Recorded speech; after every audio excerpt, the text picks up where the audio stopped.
स्वागत है एक बार फिर से आप सभी का समृद्धि आईएएस के यूट्यूब चैनल पर। आज हम जीव विज्ञान के महत्वपूर्ण प्रश्नों को लेकर के आपके सामने उपस्थित हैं।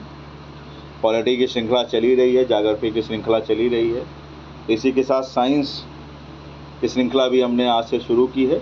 इसके बाद कुछ एक हम लोग हिंदी के लिए भी कोशिश करेंगे, जो रिपीटेड प्रश्न है वो आपके गलत ना हो। चलिए आगे बढ़ते हुए पहला प्रश्न है हमारा, विकास का सिद्धांत किसके द्वारा प्रतिपादित किया गया था? Charles Darwin, Charles Dickens, Albert Einstein, Isaac Newton.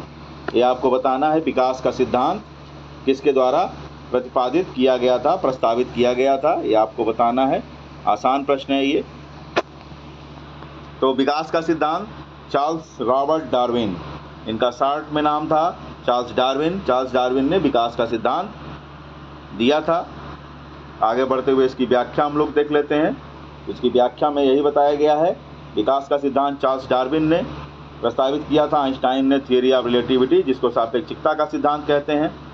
Einstein का जन्म जर्मनी में हुआ था, लेकिन बाद में अमेरिका के नागरिक हो गए थे। उनका सारा रिसर्च अमेरिका में हुआ था। और गति विधेयक जो नियम है, गति के जो 3 नियम हैं, उनका जो विकास है वो आइजैक न्यूटन ने किया था। चलिए आगे बढ़ते हुए अपना अगला प्रश्न लेते हैं। अगला प्रश्न है हमारा, पौधे का कौन सा हिस्सा पानी और खनिज के परिवहन को सक्षम करता है? तना, जड़, जाइलम और डंठल। आसान प्रश्न है आपका, पौधे का कौन सा हिस्सा, कई बार ये जाने कितनी बार परीक्षाओं में पूछा गया है। पौधे का कौन सा हिस्सा पानी और खनिज को सक्षम बनाता है, ये आपको बताना है। तो इसका सही उत्तर हो जाएगा जाइलम। पानी और खनिज को जाइलम इसके परिवहन में सक्षम बनाता है। चलिए इसकी व्याख्या भी हम लोग देख लें। जाइलम पौधे को पानी और खनिज के परिवहन सक्षम बनाता है। जाइलम पौधे को यांत्रिक दृढ़ता प्रदान करता है, क्योंकि जाइलम से जो है पौधे की मोटाई में वृद्धि होती है। और जो वार्षिक वलय जो बनते हैं वो जाइलम के द्वारा ही बनते हैं। पौधे की आयु की गणना जाइलम ऊतन के वार्षिक वलय को गिनकर ही की जाती है। पौधे की आयु को निर्धारण की जो विधि है उसको डेंड्रोक्रोनोलॉजी भी कहा जाता है। चलिए आगे बढ़ते हुए हम अपना अगला प्रश्न लेते हैं। निम्नलिखित में से अन्य को एकदम भिन्न को चुने। ये 4 हैं जिसमें से एक चीज़ अलग है, इसमें से आपको चुनना है। चेचक, खसरा, बुखार, मस्तिष्क ज्वर, विषाणु, ये आपको चुनना है। चेचक, खसरा, मस्तिष्क ज्वर, इसमें विषाणु नहीं होना चाहिए था, वही आपको चुनना था। ये थोड़ा सा रॉन्ग टाइप हो गया है। तो चलिए चेचक, खसरा, बुखार जो है और जो मस्तिष्क ज्वर आपका है, ये जिसको मेनिंजाइटिस हम लोग कहते हैं। तो मेनिंजाइटिस जो है वो मस्तिष्क की बीमारी है और ये वायरस से होता है।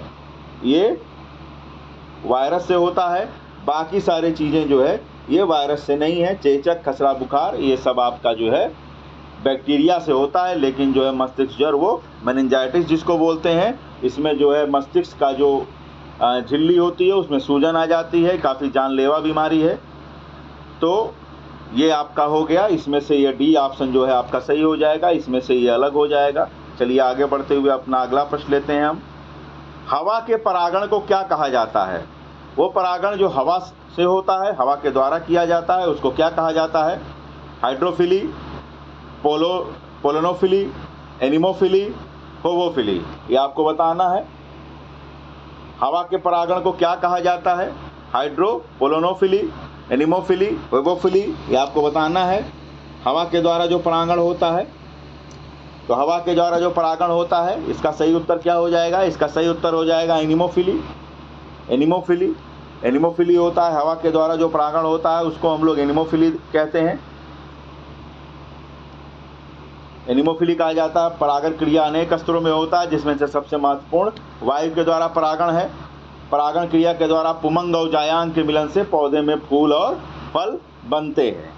हाइड्रोफिली के अंतर्गत परागण जल से होता है। वो परागण जितने भी जलरोधी पौधे होते हैं उनमें क्या होता है कि जो परागण होता है वो जल के द्वारा होता है, उसको हम लोग हाइड्रोफिली कहते हैं। चलिए आगे बढ़ते हुए अगला प्रश्न हमारा है, मानव शरीर का एकमात्र अंग जो पुनः विकसित बिना सृजित हो सकता है। एकमात्र अंग ऐसा होता है मानव शरीर में जो पुनः विकसित कर लेता है अपने आप को, जिसके अंदर यूँ कह लीजिए रीजनरेशन की पावर होती है। वह कौन सा अंग है हमारा? ए ऑप्शन है तिल्ली, बी ऑप्शन है दिमाग, सी ऑप्शन है जिगर या लीवर, और डी ऑप्शन है अग्नाशय यानी पैंक्रियाज।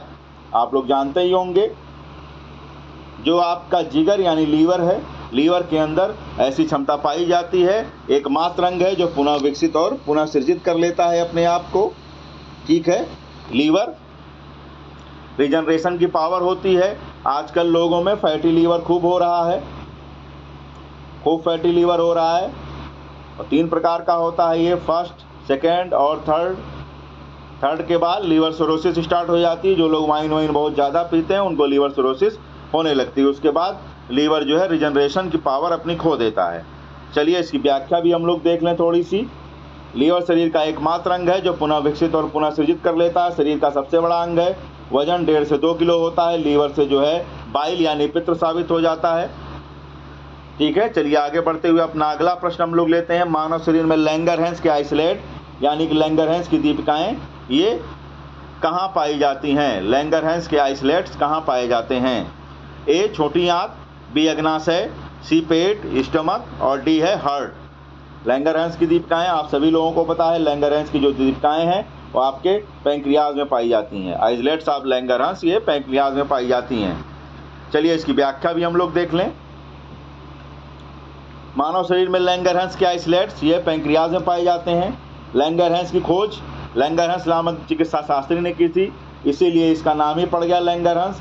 इसकी कोशिका से इंसुलिन निकलता है, इंसुलिन और ग्लूकेगान ये दोनों निकलता है, और इनका जो वाइट सेल्स होता है उसमें सोमैटोस्टेटिन नामक हार्मोन भी निकलता है। आप सभी लोगों को पता है कि जब मानव रुधिर में ग्लूकोज की मात्रा बढ़ जाती है तो कहा जाता है कि उसको शुगर यानी कि मधुमेह में हो गया है। अगला प्रश्न हमारा, इसमें से किस योगदान के लिए एडवर्ड जेनर प्रसिद्ध हैं? एडवर्ड जेनर किस लिए प्रसिद्ध हैं ये आपको बताना है। ए ऑप्शन है टीका, बी ऑप्शन है बिजली द्वारा प्राणदंड, सी है डायलिसिस, डी है ओपन हार्ट सर्जरी। तो एडवर्ड जेनर आप सभी लोगों को पता है बहुत प्रसिद्ध वैज्ञानिक थे। एडवर्ड जेनर ये वैक्सीनेशन के प्रसिद्ध हैं। एडवर्ड जेनर ये वैक्सीनेशन के लिए प्रसिद्ध हैं। एडवर्ड जेनर ने सबसे पहले चेचक के टीके का आविष्कार किया था। चलिए इसकी व्याख्या भी हम लोग देख लें। एडवर्ड जेनर ने वैक्सीनेशन के विकास में योगदान दिया था। सबसे पहले चेचक के टीके को तैयार किया था। टीका के द्वारा कोई भी टीका आपके शरीर में जब लगाया जाता है तो आपके शरीर की जो प्रतिरोधक क्षमता है उसको बढ़ा देता है। पोलियो का जो वैक्सीन है जॉन साल्क और अल्बर्ट साबिन इन दोनों लोगों ने बनाया था। पीसीएस की परीक्षा में आया हुआ प्रश्न है, याद रखिएगा। चलिए अगला प्रश्न है हमारा, टमाटर क्या है? सब्जी, फल, फली और खाद्य तना। ये आपको बताना है टमाटर क्या है, सब्जी है कि फल है कि फली है कि खाद्य तना, एडिबल स्टेम। इसमें से आप लोग बताने का भी प्रयास करें। आसान प्रश्न ही अगर आप गलत करके चले जाते हैं तो आप परीक्षा से बाहर हो जाते हैं। इन चीज़ों को आप लोग ध्यान में रखिएगा। टमाटर क्या है बताइए इसको आप सभी लोग। तो टमाटर जो है वो आपका न फली है न खाद्य तना तो हो ही नहीं सकता, न सब्जी है, ये है फल। टमाटर जो है एक फल है। चलिए इसकी व्याख्या भी हम लोग देख लेते हैं। टमाटर एक फल है। इसका खाने वाला भाग जो है फूलभित्ति और बीजांडसन है जो खाया जाता है। टमाटर में लाइकोपीन पाया जाता है। केले का मध्य और अंतर्भित्ति ये खाने योग्य भाग है। देखिए कभी कभी आपको परीक्षाओं में ये पूछ लिया जाता है विभिन्न जो फल होते हैं उनका कौन सा हिस्सा खाया जाता है, तो इन चीज़ों को आप लोग भी ध्यान से देख लेंगे। गेहूँ में भ्रूणपोष और भ्रूण खाया जाता है। नाशपाती का पुष्पासन खाया जाता है। लौंग की कली का प्रयोग हम लोग करते हैं, और आम का जो है हम लोग मध्य फलवित्ती खाते हैं। आम का मध्य फलवित्ती खाते हैं। नाशपाती का पुष्पासन खाते हैं। गेहूं का भ्रूणपोष और भ्रूण खा लेते हैं। केला का मध्य और अंतर्भित्ती हम लोग खा सकते हैं। टमाटर का भी फूल भित्ति और बीजांडसन हम लोग पाते हैं। टमाटर में लाइकोपीन पाया जाता है, बहुत बार परीक्षाओं में पूछा गया है। चलिए आगे बढ़ते हुए हम लोग अपना अगला प्रश्न लेते हैं। अगला प्रश्न हमारा है, डीपीटी वैक्सीन में पी किससे संदर्भित है या किसको संदर्भित करता है? डीपीटी वैक्सीन में पी, ए सोरायसिस, पी पर्ट्यूसिस, सी पैंकोलाइटिस, डी पार्किंसंस डिजीज़। ये 4 डिजीज़ आपको पूछे गए हैं। इसमें कह रहा है कि डीपीटी में पी किससे संदर्भित है। तो आप लोग जान लीजिए कि पी जो है डीपीटी में ये पर्ट्यूसिस से संबंधित है। पर्ट्यूटिस से संबंधित है। इसमें बी ऑप्शन आपका सही हो जाएगा। चलिए अगला प्रश्न हम लोग देते हैं। पर्ट्यूसिस डीपीटी वैक्सीन में पी को संदर्भित करता है। डीपीटी का पूरा विस्तार है डिप्थीरिया, पर्ट्यूसिस और टिटनस। ये तीनों को मिला दिया जाए और डीपीटी का जो टीका लगता है इन्हीं तीनों रोगों से आपको बचाता है। डिप्थीरिया, पर्ट्यूसिस और टेटनस। डीपीटी का जो टीका होता है 6, 10 और 14 सप्ताहों में 16 से 24 माह की आयु में ये लगाया जाता है। ठीक है। और जो आपका टीटी टेटनस है या टॉक्साइड है, ये आपको 10 और 16 वर्ष की आयु में दिया जाता है। और राष्ट्रीय अल्पता जो है आयोडीन अल्पता विकार जो कार्यक्रम 1962 में चलाया गया था। चलिए, पूछ रहा है इनमें से निम्न में से कौन एक प्रमुख मनोवैज्ञानिक थे? Oliver Goldsmith, Niels Bohr, Sigmund Freud, Isaac Newton. बहुत प्रसिद्ध मनोवैज्ञानिक थे। तो इसका सही उत्तर आपका हो जाएगा सिगमंड फ्रायड। सिगमंड फ्रायड जो है प्रमुख मनोवैज्ञानिक थे। Goldsmith, Niels bore, Isaac Newton, ये सब लोग जो है ये भौतिक शास्त्री थे, लेकिन सिगमंड फ्रायड साहब ये प्रमुख मनोवैज्ञानिक थे। चलिए इनके बारे में थोड़ा सा हम लोग जान लें। सिगमंड फ्रायड साहब प्रमुख मनोवैज्ञानिक थे और चेतनावाद के बारे में जो है इन्होंने बताना जो है चाहा था या बताया था उसके बारे में। क्योंकि अवचेतनावाद ये होता है कि मनुष्य जो है अपने चेतन मस्तिष्क में क्या क्या सोचता रहता है, उससे संबंधित जो है इनकी व्याख्या, इनकी थ्योरी थे। और इन्होंने कहा था कि जो चेतना होता है वह दमित वासना का जटिल मनोभाव होता है। सपना, काम, कुंठा, वासना आदि का विचार का जो है इन्होंने विश्लेषण किया था। ठीक है। सपना को इन्होंने दमित वासना की कल्पना कही थी कि हम सपने वही देखते हैं जो हमारे अंदर कुछ कल्पनाएं होती हैं, वही हमको सपने में आती हैं। चलिए आगे बढ़ते हुए अपना अगला प्रश्न हम लोग लेते हैं। निम्नलिखित में से किसके अधिकतम पैर होते हैं? ए ऑप्शन है मकड़ी, बी है सहस्त्रपाद, सी है गोंजर, डी है ब्याग पतंग। ठीक है। Spider, millipede, centipede, dragon fly. ये आपको बताना है किसमें से किसके अधिकतम पैर होते हैं, ये आपको बताना है। बहुत ही अच्छा प्रश्न है ये, बहुत शानदार प्रश्न है ये। तो इसका सही उत्तर हो जाएगा सहस्त्रपाद, मिलीपेड जो होता है उसके अधिकतम पैर होते हैं। ठीक है। गोंजर से भी ज़्यादा होते हैं। इसका हम लोग व्याख्या देख लेते हैं। सहस्त्रपाद के अधिकतम पैर होते हैं। ये आर्थ्रोपोडा में कीट जितने भी हैं आर्थ्रोपोडा संघ में आते हैं। आर्थ्रोपोडा सबसे बड़ा संघ है। ठीक है। आर्थ्रोपोडा संघ की प्राणी की जो देहिया होती है उसको हीमोसील हम लोग बोलते हैं, हीमोसील बोलते हैं। कीटों में 6 पाद व 4 पंख होते हैं। कीटों में जो है 6 पैर होते हैं। काकरोच के हृदय में 13 कक्ष होते हैं। ये भी लोग जान लीजिए। काकरोच के हृदय में कभी परीक्षा में पूछ लिया जाए तो ये समझ लीजिएगा, काकरोच के हृदय में 13 कक्ष होते हैं। चींटी एक सामाजिक प्राणी है जो श्रम विभाजन प्रदर्शित करती है। चलिए आगे बढ़ते हुए हम लोग देखते हैं लीमर क्या है। मानव शरीर में एक हड्डी, कैंसर के विकास का एक प्रकार, एक साधारण मशीन, मडगास्कर में पाया जाने वाला एक जानवर। लीमर के बारे में आपको बताना है। लीमर को फीमर से ना समझ लीजिएगा, नहीं तो हड्डी लगा के चले आइए।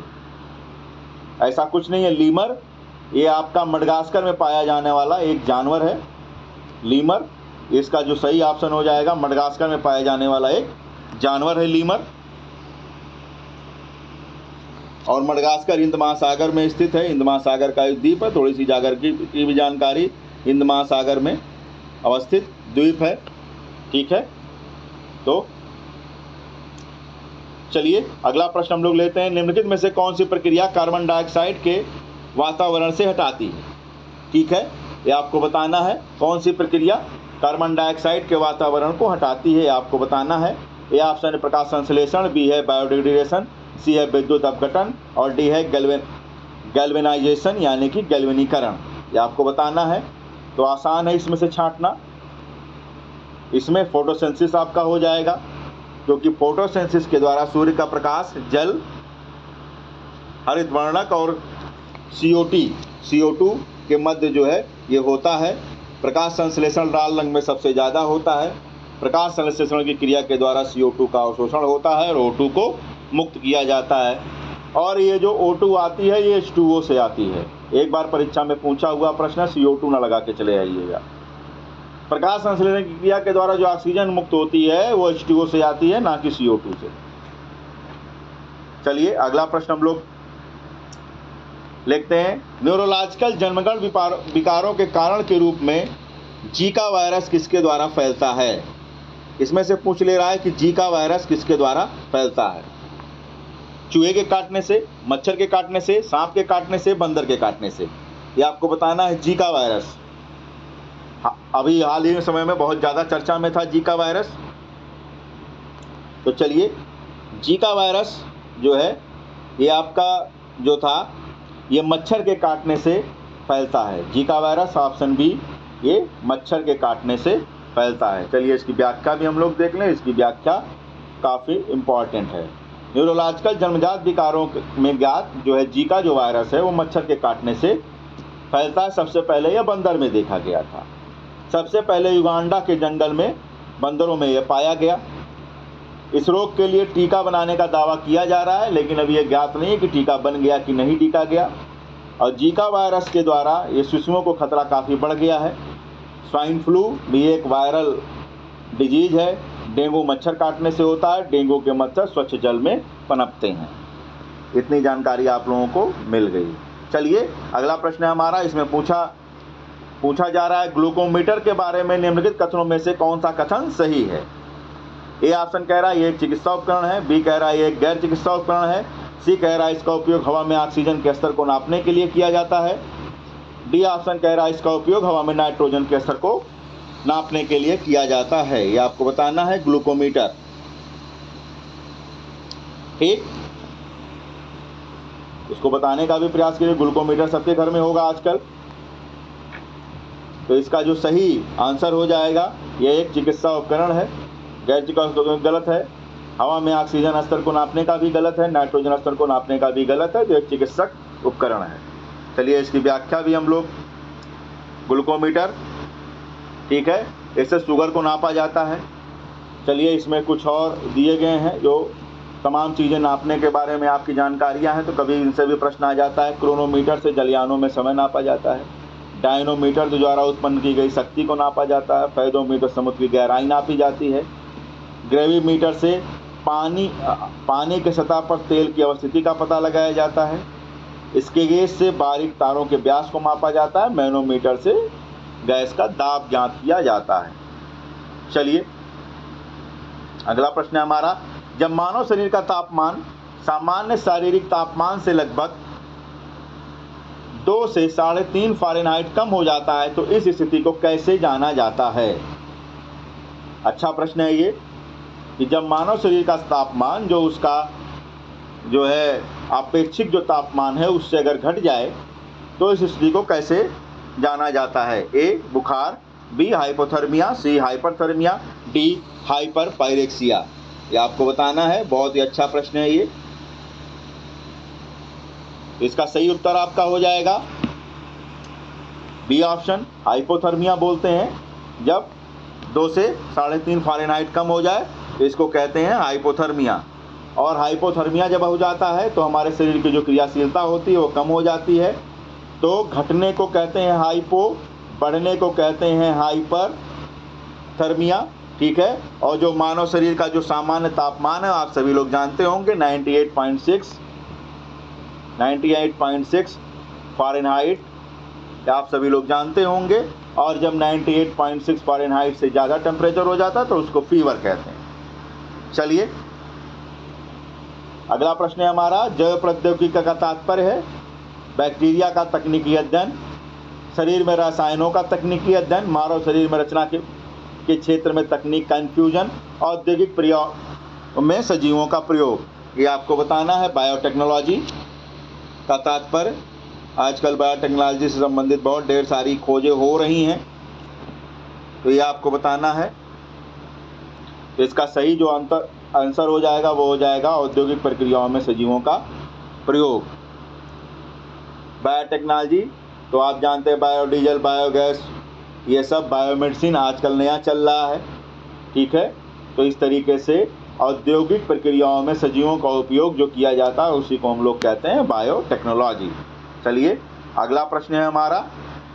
निम्नलिखित में से कौन सा कैंसर का कारण नहीं है। ए पर्यावरणीय कारण, बी आनुवांशिक उत्परिवर्तन, सी आनुवांशिक संशोधन, डी ट्रांसमिशन।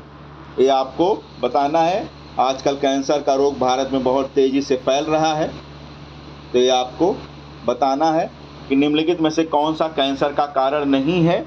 ये आपको बताना है। तो ये हो जाएगा ट्रांसमिशन। ट्रांसमिशन से कैंसर नहीं फैलता है। पर्यावरणीय कारण से भी फैलता है, आनुवांशिक उत्परिवर्तन से भी फैलता है, आनुवांशिक संशोधन से भी फैलता है। ठीक है। तो इसलिए जो है आपका ट्रांसमिशन से ये नहीं फैलता है। चलिए इसकी व्याख्या हम लोग थोड़ी सी देख लें। समांतर ट्रांसमिशन से नहीं फैलता है। ओजोन परत के 6 से परावैंगनिक किरणें जब आ जाते हैं तो उससे आपको जो है स्किन कैंसर हो सकता है। ठीक है, कोई भी जो सेल है आपके बॉडी में जब उसमें नियंत्रित ग्रोथ होने लगता है तो उसी को कैंसर का नाम दे दिया जाता है। ठीक है, स्कैंडियम 90 से अस्थि कैंसर हो सकता है। ठीक है, कैडमियम के कारण जो है ये गलत लिख दिया गया है, गलत टाइप हो गया है। ठीक है, कैंसर बनने का जो पीरियड होता है उसको लेटेंट पीरियड कहते हैं। वो पीरियड जिसमें शरीर के अंदर जो है कैंसर का डेवलपमेंट होता है तो उसको लेटेंट पीरियड कहते हैं। चलिए अगला प्रश्न है हमारा, ऑस्टियोपोरोसिस किस रोग से संबंधित है? हड्डी, दिल, गुर्दा, फेफड़ा। ये तो बहुत आसान सा प्रश्न है। ऑस्टियोपोरोसिस हड्डी का रोग है, इसमें बिल्कुल दिमाग ही नहीं लगाना है। ऑस्टियोपोरोसिस विटामिन डी की कमी से होता है। विटामिन डी का जो आपका नाम है उसको कहते हैं हम लोग कैल्सिफेरॉल। जब आप, और विटामिन डी एक ऐसा जो है विटामिन है जो सूर्य की रोशनी में अगर आप कुछ देर खड़े हो जाइए तो आपकी बॉडी को मिलने लगता है। और विटामिन डी की कमी से बच्चों में रिकेट्स डिजीज़ भी हो जाते हैं। चलिए आगे बढ़ते हुए अपना अगला प्रश्न हम लोग लेते हैं। ओटीसी दवा, क्रोसिन एक दवा है। ठीक है, दर्दनाशक, ज्वरनाशक। दर्दनाशक को एनाल्जेसिक कहते हैं, ज्वरनाशक को एंटीपायरेटिक कहते हैं, या एनाल्जेसिक और एंटीपायरेटिक दोनों, या एंटीसेप्टिक, ये आपको बताना है। क्रोसिन, पैरासीटामॉल अमूमन होता है उसमें, क्रोसिन में। तो क्रोसिन में पैरासीटामॉल, तो ये आपका सही आंसर हो जाएगा। दर्दनाशक और ज्वरनाशक दोनों है, एनाल्जेसिक और एंटीपायरेटिक दोनों है क्रोसिन। ठीक है, अगला प्रश्न है हमारा, अंकोलॉजी किस बीमारी के उपचार से जुड़ा हुआ है? अंकोलॉजी आप सभी को पता है, कैंसर के अध्ययन को ही अंकोलॉजी कहते हैं। तो इसका सही उत्तर जो हो जाएगा वो हो जाएगा अंकोलॉजी, कैंसर की बीमारी से संबंधित में अंकोलॉजी जो है ये जुड़ा हुआ है। तो अंकोलॉजी कैंसर की बीमारी से। और कॉन्कोलॉजी मोलस्क विज्ञान को कहते हैं, कास्मोलॉजी ब्रह्मांड, पामोलॉजी फल विज्ञान, और ओडेंटोलॉजी दांतों का अध्ययन किया जाता है। चलिए अब आपको दिया गया है डॉट डॉट डॉट में विटामिन डी सबसे ज़्यादा होता है बिनौला, कॉटन सीड का तेल, जैतून का तेल, कॉर्नफ्लावर का तेल, सूरजमुखी का तेल। पूछ लिया है विटामिन डी किस में सबसे ज़्यादा होता है, ये आपको बताना है। विटामिन डी सबसे ज़्यादा होता है बिनौला, जैतून, कॉर्नफ्लावर। तो कॉर्नफ्लावर में विटामिन डी सबसे ज़्यादा होता है। कॉर्नफ्लावर ऑयल यानी मछली का तेल, इसमें सबसे ज़्यादा विटामिन डी पाया जाता है। इसकी व्याख्या भी हम लोग देख लें, व्याख्या इसकी इम्पॉर्टेंट है। विटामिन डी वही कांड में विटामिन डी की कमी से रिकेट्स होता है, विटामिन डी से हड्डी मजबूत होती है, सूरजमुखी तेल में कोलेस्ट्रॉल की मात्रा कम होती है। चलिए अगला प्रश्न है हमारा, भारत की मवेशी रोग निगरानी और पूर्वानुमान प्रणाली का क्या नाम है? ये आपसे पूछ लिया कि मवेशी रोग निगरानी और पूर्वानुमान प्रणाली का क्या नाम है। Cattle safety laboratory, animal safety laboratory, biosafety laboratory, cattle monitoring laboratory. ये आपसे पूछा कि बहुत इंपॉर्टेंट प्रश्न है आपको। तो ये आपका हो जाएगा, इसका सही उत्तर क्या हो जाएगा? ये हो जाएगा बायोसेफ्टी लेबोरेटरी। बायोसेफ्टी लेबोरेटरी में मवेशी रोग निगरानी और पूर्वानुमान प्रणाली को बायोसेफ्टी हम लोग कहते हैं। ठीक है, चलिए ये हमारे टेलीग्राम का पता है @समृद्धि IS, टेलीग्राम चैनल का पता है। आप हमारे टेलीग्राम चैनल से ज़रूर जुड़िए। वहाँ जितनी भी वीडियोज़ हैं, जितनी भी डेली की न्यूज़ेज़ हैं और तमाम जो जानकारियाँ वो आपको टेलीग्राम से मिल जाती हैं। हमारा यूट्यूब चैनल है समृद्धि IS, इसको आप सभी लोग लाइक, सब्सक्राइब, शेयर ज़रूर करिए। वीडियो कैसा लगा इसको ज़रूर बताइए। आज के लिए इतना ही। बहुत ही जल्द हम लोग एक नई श्रृंखला के साथ